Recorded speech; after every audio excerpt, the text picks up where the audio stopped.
Hola a todos los hermanos, les saludo en nombre de toda la iglesia.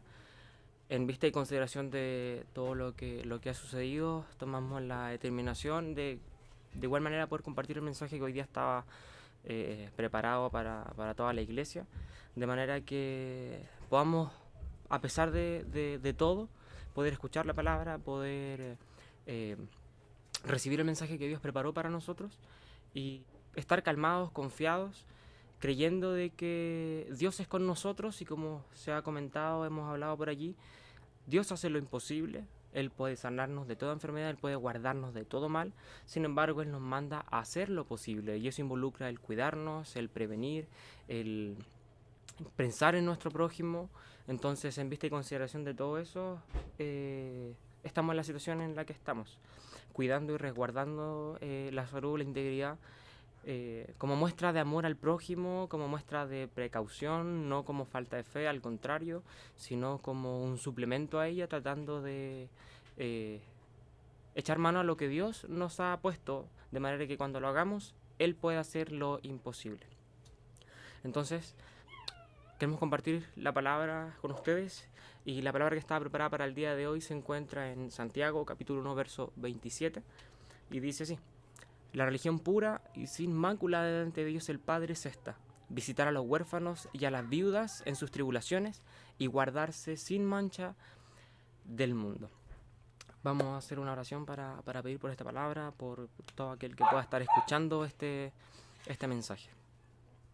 Bendito Padre, Señor, nos dirigimos ante tu presencia a través de tu Hijo Jesús para darte gracias, Señor, por en este minuto poder estar escuchando tu palabra. Tal vez estamos sentados a la mesa, tal vez estamos descansando, en familia, solos, tú lo sabes, Señor. Pero te pedimos de que independiente el momento, la circunstancia, esta palabra pueda llegar a nuestros corazones creyendo de que eres tú quien nos las entrega, Señor, sabiendo que estás en medio de nosotros, sabiendo de que independiente quizás que no podamos estar juntos, es tu Espíritu Santo, es esa sangre la que nos une y nos mantiene conectados contigo, Señor. Habla a nuestra vida, Señor, permite que esta palabra pueda caer en nuestros corazones, Señor, y por sobre todo, Señor, guarda nuestra paz, nuestra mente, nuestros corazones, que no tengamos temor, que no tengamos desesperanza, sino que aprendamos a someternos a la autoridad, que aprendamos a confiar en ti, que aprendamos, Señor Jesús, a ser prudentes y por sobre todo a jamás y por ningún motivo, Señor amado, desconectarnos de tu presencia.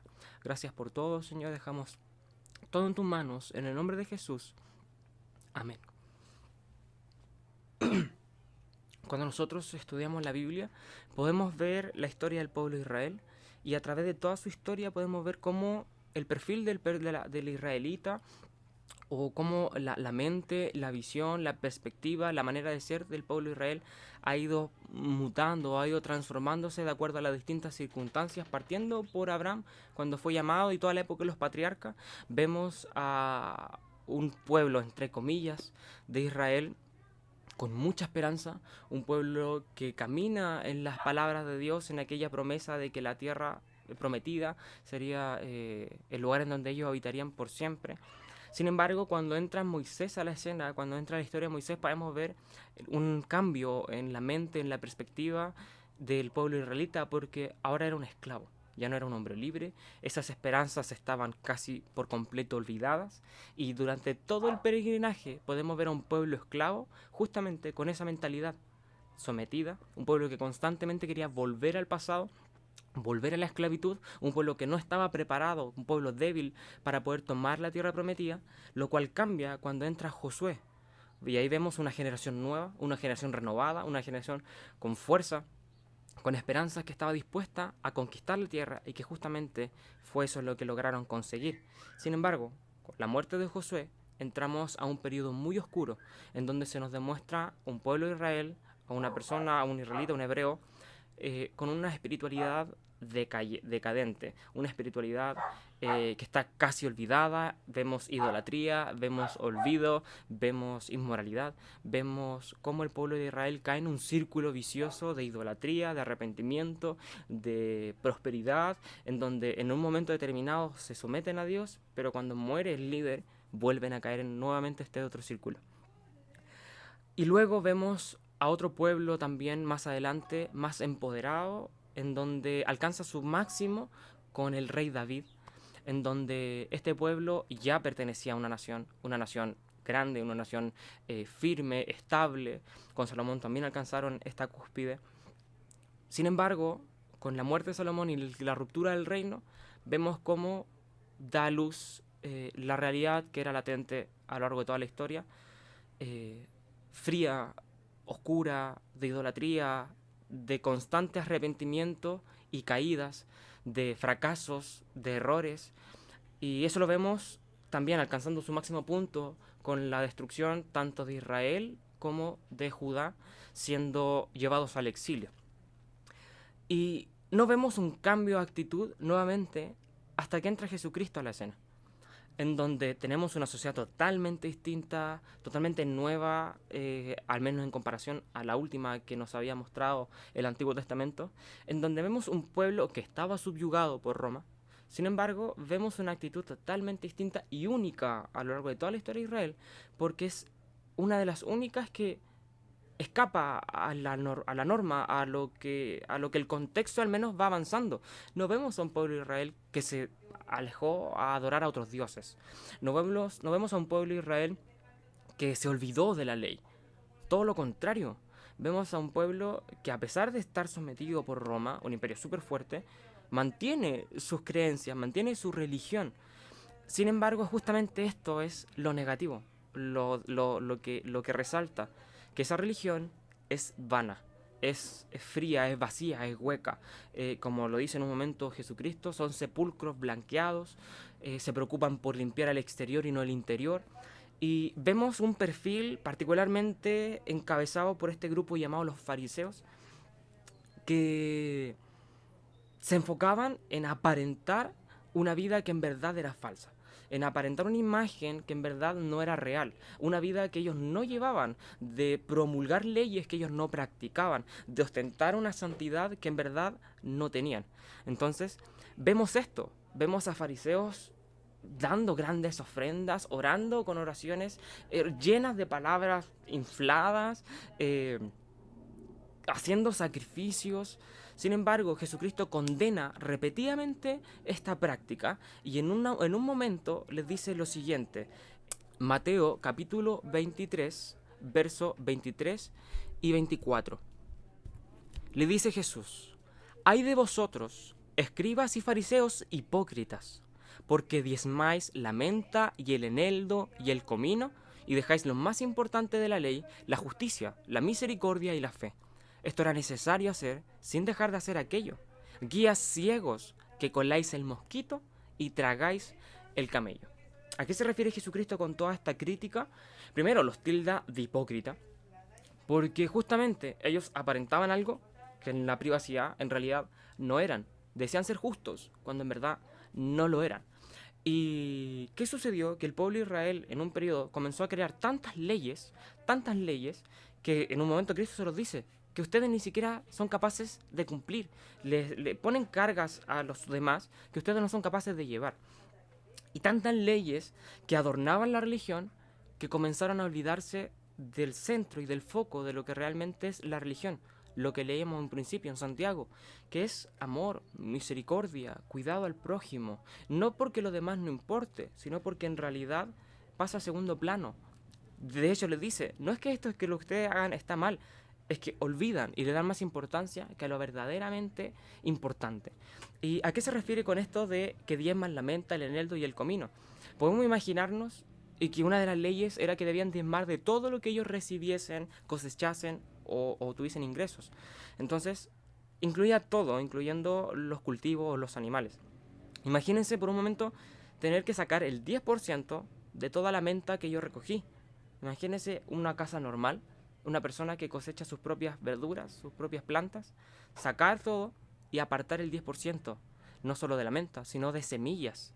Ellos se preocupaban de contar semilla por semilla para poder dar el diezmo. Y le daban tanto foco a eso, no porque no fuera importante, lo critica Jesús, sino porque olvidan el resto. Ellos se preocupaban más por apartar el comino, la menta, que por realmente amar al prójimo. que por realmente preocuparse del necesitado, de la viuda, del huérfano, del pobre, del enfermo. Y eso es lo que critica Jesucristo. Ellos también le dice Jesús que colan el mosquito en Mateo 23-24 y tragan el camello. Ellos antes de beber sus bebidas, ellos literalmente por un colador pasaban su bebida para evitar que no se tragasen un mosquito. Y esto es lo que le dice Jesucristo. Se preocupan por algo tan pequeño, pero dejan pasar y se tragan lo más grande. O diciéndole de otra manera, ustedes se enfocan en algo muy pequeño, muy mínimo, cuando están cometiendo errores más grandes que el que tratan de evitar. Eso de alguna manera es lo que le está diciendo a Jesucristo. Ahora el punto a lo que Dios nos quiere llevar con esto es que analicemos cómo somos nosotros. Y la verdad es que tenemos harto en común con este grupo fariseo, pero de una manera distinta. Porque el pueblo, los fariseos trataban de ostentar y presentarle al mundo ser religiosos, amar a Dios y guardar la ley, sin embargo no lo eran. Y hoy en día es un poco a la inversa, porque no queremos decirle al mundo, no queremos presentar al mundo esta verdad. No queremos que el mundo sepa muchas veces que somos cristianos. No queremos defender la verdad. No queremos exponer nuestras creencias porque quizás por miedo, por vergüenza, tal vez no nos sentimos tan preparados porque sabemos que alguien nos va a confrontar. Quizás eso es lo que nos da miedo, el que involucre un rechazo, tal vez. Sin embargo, somos muy similares porque decimos ser cristianos, pero muchas veces escondemos esta realidad. Y a la inversa de los fariseos, ellos decían ser religiosos y ostentaban, pero no lo eran. Y nosotros los decimos ser, pero ni siquiera lo ostentamos, ni para bien ni para mal. Pero hay algo sí en lo que podemos hallar un punto en común, es justamente en lo que decía Jesucristo, Mateo 23 y 24, en donde tendemos a enfocarnos en cosas, no es que no sean importantes, es que hay otras mucho más importantes. Tendemos a enfocarnos y a preocuparnos por quizás en cómo vamos a ir vestidos el día domingo, por quizás en qué va a decir el otro si yo hago tal o tal cosa, por tal vez es que las canciones que se tocan en el coro, en las actividades que se hacen en los cuerpos o en la iglesia, o en las decisiones que toma la iglesia como quizás la que podemos estar viviendo hoy día. Sin embargo, no nos enfocamos en lo más importante. Pensamos nosotros y quizás podemos llegar a molestarnos, enojarnos, estar de acuerdo o no con ciertas cosas que pudiésemos vivir. Sin embargo, ¿es lo importante? ¿Realmente eso es lo que debemos dar foco cuando hay un mundo que está desesperado, un mundo que está convulsionado, que necesita saber de Cristo, que necesita recibir esa paz que nosotros hemos experimentado, pero que tendemos a guardarla y encerrarla para no compartirla? Y Dios no nos llama a eso, nos llamó a compartir el amor. Nos llamó a preocuparnos por el necesitado. Ahora en todo este movimiento de crisis social, nosotros nos enfocamos en realmente sí, hay una crisis, es que hay pensiones muy bajas, es que la salud acá, es que la educación acá, y nos preocupamos por el problema, pero no por los que padecen el problema. Está bien preocuparse por todas esas cosas, quizás sí, realmente está mal, pero ¿en qué momento nos preocupamos por aquel que está siendo afectado por estos problemas? Por aquellos abuelos, por aquellos ancianos, por los niños que están en situación de calle o enfermos o con problemas, por la viuda que está sola, sin necesidad, por nuestros hermanos que están en nuestra iglesia, que pasan necesidad, que son ancianos, que están enfermos, que vemos su realidad, pero no la atendemos. Dios no nos llama a esto. Escuchemos lo que nos dice Santiago 2:10. Porque cualquiera que guardare toda la ley, pero ofendiera en un punto, se hace culpable de todos. ¿Qué quiere decir Dios con esto? Y muchas veces nos revela nuestra realidad. Nosotros queremos agradar a Dios en todo y nos preocupamos por dar el mejor culto, por ejemplo, los coristas tocar de la mejor manera y todo. Sin embargo, estamos descuidando otros aspectos de la ley, otros mandamientos de Dios, y ahí es donde caemos. Tenemos que ser capaces de lograr entender cuál es el foco, el centro, la esencia del Evangelio, y es el amor. Dios nos llamó a predicar el Evangelio, pero nosotros no lo hacemos. Dios nos llamó a levantar el nombre de Cristo, pero nosotros no lo hacemos. Escondemos esta realidad, nuestra devoción, nuestra relación, nuestra fe, nuestras creencias. Nos envolvemos en conversaciones o con gente, por ejemplo, que está a favor con realidades que atentan contra la verdad bíblica, que van en contra de lo que Dios nos dice, y nosotros guardamos silencio, nos callamos, nos preguntan y nosotros incluso somos capaces de decir que estamos a favor de muchas cosas que Dios reprueba. ¿Por qué? Por temor, por vergüenza. Pero Dios no nos llamó a eso. En medio de todo este movimiento, de toda esta crisis, de toda esta desesperación, somos llamados a predicar el amor, a predicar la paz, a anunciar que hay un Dios que salva, que vive, que es capaz de guardar nuestra vida en integridad, que nos da un propósito, que nos da calma en medio de la tormenta. A eso estamos llamados. Y a eso realmente es a lo que es nuestra tarea, lo que debemos darle foco. En medio de esta desesperación debemos predicar la paz. Amén.